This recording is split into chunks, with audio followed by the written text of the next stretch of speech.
Welcome to this learning series on getting started with Reemo. In this video, we'll be taking a look at the different settings available once you connect to your host computer. From any other machine, go to reemo.io. Click on the computer you want to connect to from the interface. You will be connected to the host computer instantly inside your browser.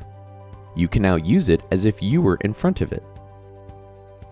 Now, let's take a look at the settings.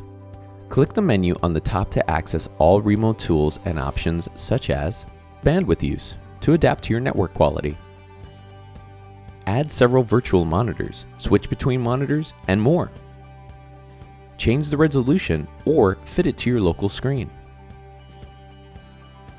Select the video format, for example, 4x4x4, and better color accuracy. Select between 30 or 60 frames per second. Connect and manage USB devices.